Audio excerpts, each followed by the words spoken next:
सरलम् नेत्रे अमीवर्षणं निर्दोषं महिमामयं सुहृदयम् शान्तं समं निश्चलं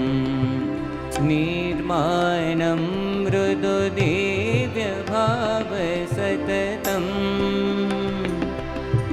वाणी शुभा निर्मला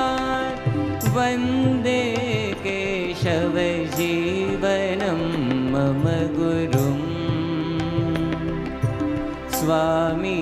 महन्तं सदा स्वामी